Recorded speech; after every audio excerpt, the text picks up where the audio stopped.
In order to move forward in the prescription, because I know how excited you are to get going on training on the assault bike, it's really important that you know the reasoning as we get to this point in time, right, which we've kind of clarified. And it's important to know exactly what are our benchmarks that we're going to use to determine if we're actually improving. Right? Why do anything if you're not going to have some marks to determine exactly what direction you're going, what your starting point is, and if you're actually getting better? And so the positive thing around the assault bike, as we mentioned previously, is the opportunity to get measurement. Okay? One of them is really, I should say almost super clear.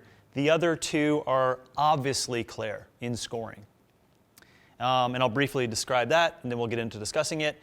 This is a definite number that you'll see on the bike, but you can imagine that to get really picky, some of the numbers will change in the watts that you see scored on the bike, and they'll change just based upon the metrics and for good reason. For example, you can go from 1,269 watts to 1,276. Do you see that? So the 69 to 76, there's 7 watts there that are just in Neverland. Right? So there's not a direct, absolutely direct score that you get with that, right? But when you do 3 minutes and it's a time cap, the score that you have is the score you have. That's just what you did. It's pretty simple. Same thing for the 10 minutes. The score you have is the score you have, okay? But backing up, why do we need to do this assessment? This assessment allows us to use a starting point for 2 things. To determine how balanced you are on the power time curve, and secondly, to be able to see what you do as an intervention in training that could change those scores over time. So it gives us a starting point to determine things like, are you super powerful but terrible at aerobic? If you're terribly aerobic, are you bad at aerobic? Yeah, you're terribly aerobic. Or are you really sustainable but you have poor power?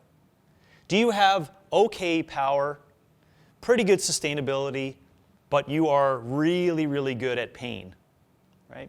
Or are you capable of expressing gain really well? You can do sustain and pace effectively, but this is like death to you, okay? So that's what essentially starts individuals off figuring out where's the area that you need to go, which I'll explain eloquently and precisely in training each of these. But that's where your starting point is, why you want to assess it. And secondly, to be verbose on that, I want you to figure out what you can test and retest over time so you're not just uselessly playing with a wonderful piece of machinery and getting nowhere, right? Because anyone can prescribe exercise, anyone can suffer, anyone can do it, but we want to be doing it more than that, right? We want to be putting something in place so that over time we actually see improvements in that, right? We want to see your 3-minute max cals go from 65 cals to 74 over a period of a 12-week intervention, right? How do you know you've improved? You assess, then you retest over time after the intervention. What you put in the intervention, how do you train it? I'll get to that, but it's important to know this is how you do it, okay? To clearly detail how you're going to test each of these, this pretty much tells you exactly how it's going to be done. But the OPEX gain testing, and I'll describe it in small words and then you can kind of feel it. I actually did this on video before, and I tried to describe it as well as just do like 98% of the total experience of it, and then I couldn't talk for 7 minutes. So I'll try to explain really carefully and clearly exactly what this feels like so you can experience OPEX gain, okay? But just how I just described it there, you probably just got like, oh, I'm interested in what you want to tell me now about OPEX gain. It is that. You get on and you rip it. That's basically it. That's the simplest terms of how you assess OPEX gain. Get on, you're ready to rock and roll, you start that thing spinning, and then you rip it. As hard as possible, and as much as you could experience, right? That's the whole concept of gain. Remember what gain is. It's an expression of stored energy, okay?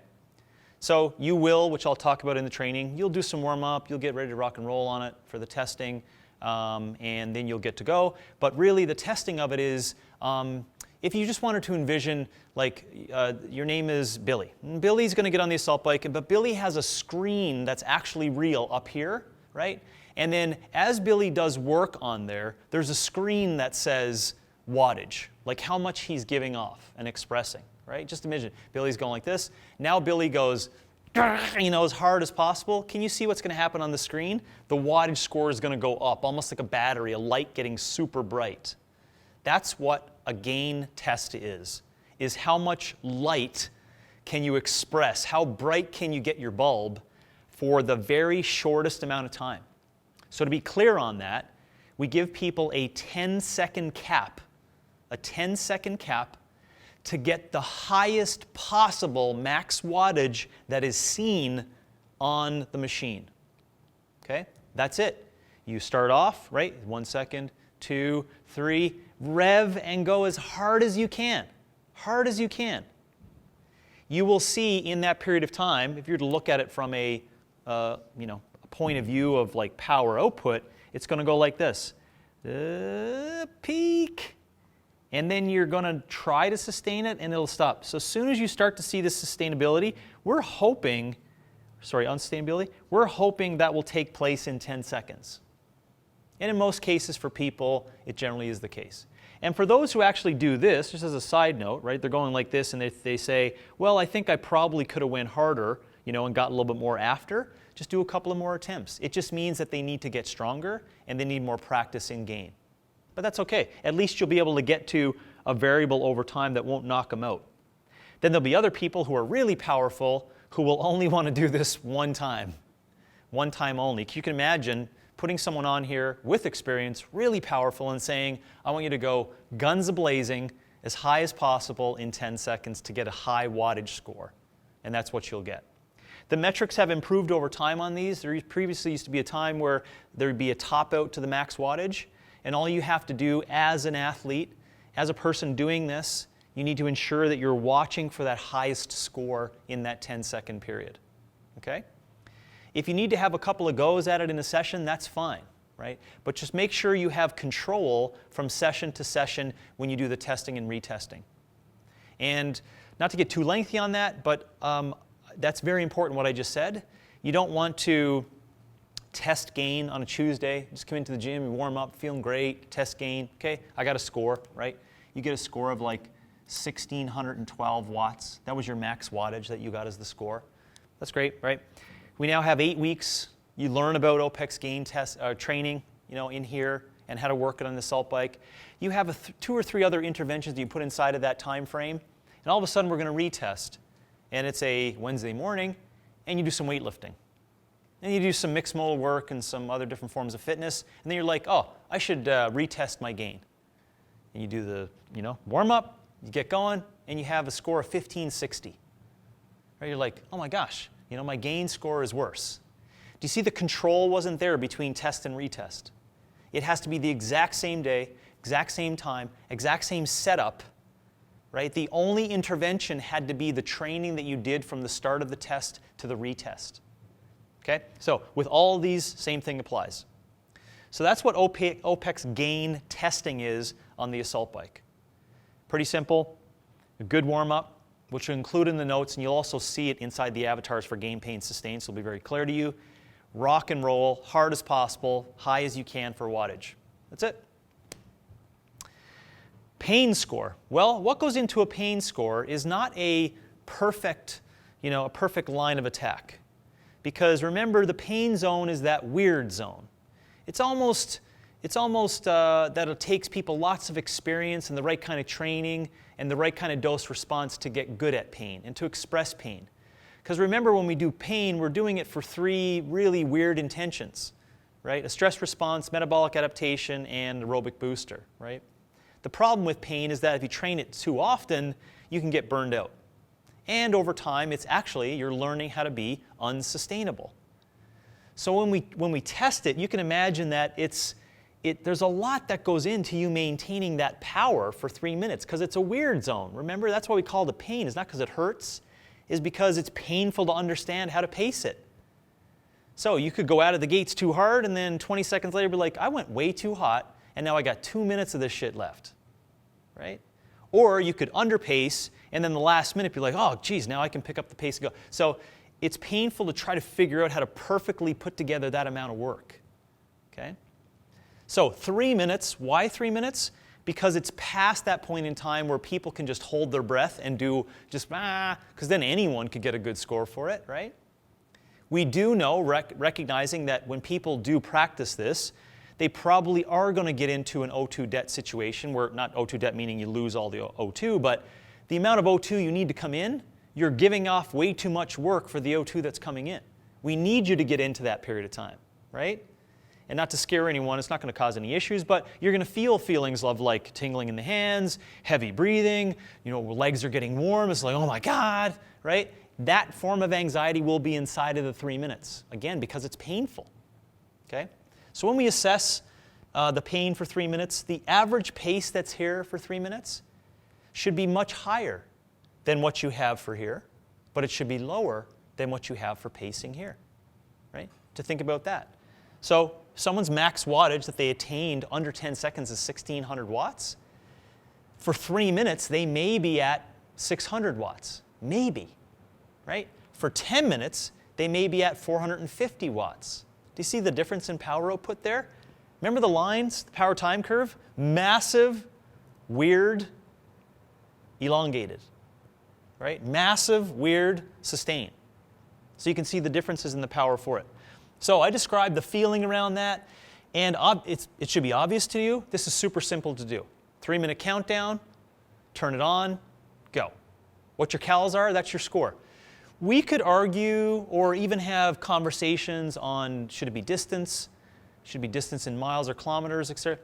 I'm not really interested in that. You can figure it out for yourself. Just know that cals is the staple one that you could look at as a number that's easy to do pacing for the future training of it. So if you know, for example, you did 75 cals in 3 minutes, that means you averaged 25 cals a minute in your pain testing. So by knowing that, 25 cals a minute in your pain testing, it gives you insight into pace you should be using now, as you can see coming up for our pain training. Do you see that? Sometimes if you have distances in there for that time, it's a little harder to coordinate how much distance can be covered in that carries over into a simple number like cals. Okay? So because it's simple, that's the main reason why we choose cals for it, for pain. 10 minutes. The only good argument around this one that I like to discuss and why we use 10, I'll explain it, is that if you truly wanted to test sustainable, you would think philosophically you want to go really long. And I completely agree with you, right?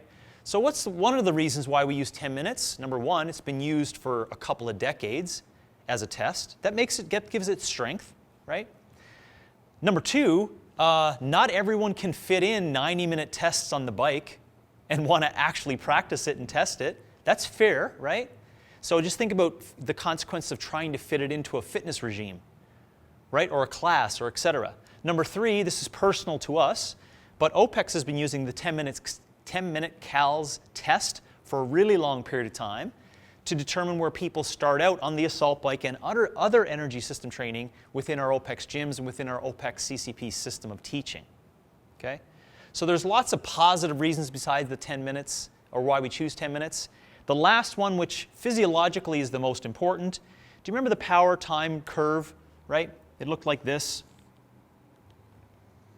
right? Do you see this point in time? That's about 10 minutes, right? So this pace here is largely indicative of a prediction of pace when people go out to the right. It's largely indicative of it. So you can see that why do 10 minutes? Because if I know from data, and I know from multiple models, not just my models of fitness, but endurance running models, endurance rowing models, that past 10 minutes out, there's a very small discrepancy between pace. Why not just do the minimal effective dose so you understand what people's aerobic score would be? That's the answer. So we choose 10-minute max cals. To recap, go as hard as possible for the shortest period of time, under 10 seconds to get a watt score. Go as hard as you can with the best sustainability you can apply for 3 minutes in that weird zone, right? then it should be painful, both on your brain for pacing and because of the metabolic output. And for 10 minutes sustained, recognizing that you're just trying to get into that like nice, rhythm. It's a rhythm and a zone that you want to hold and keep going. The beautiful thing around the sustained 10-minute test as well, which I didn't describe too much in detail of its essence and feeling, is that it requires patience. And it also you'll do an auto-regulation in terms of what you should be doing for pacing. Because 10 minutes is also long enough where you're like, I got this. You're 2.5 minutes in, and you're like, I don't have this. I totally don't have this at all. And so what are you going to do? You got to change your pace, right? And then what do you learn at 5 minutes? You're like, oh, I'm glad I changed my pace at 2.5 minutes because now I'm hanging in there, right? And now you see the light at the end of the tunnel. In 6 minutes, you're like, it's almost there. Let's do this. Put your head down. You're like, yeah, I'm doing better. And then it's like 6:30 and you're hurting. You're like, what? 3.5 minutes left, all the calculations. But you see what I'm doing? That little story there, that's you regulating pace. You're learning as you're doing it. But that's why it's such a beautiful test for time, because it gives you an example of how people can pace, right? It gives insight into the essence. And masters of this, if you can get your eyes on a video of it, to watch people do this at really high power for 10 minutes, it honestly will blow your mind, right? You'll see them starting out in the first 20, 30 seconds. You're like, oh my God, they're totally going to blow up. And then 2 minutes later, they're still holding that pace. And they're stoic and focused and efficient and powerful. And it's just a beautiful sight into the masterful piece of what we're trying to look for inside the training on the assault bike, which is sustainability, so we can do all these things for a long period of time. That's the overall goal. So this is the base support you will use for 2 areas, remember? Your starting point in your training to dictate where you line up in balance on the curve, right? And then secondly, you could see exactly how these scores change over time after an intervention of training that you go inside. Further from here, we'll discuss how to train each of these, and then how to train a couple of them within mixed modal training, then sport training, and then outro to finish the course on assault on energy system training.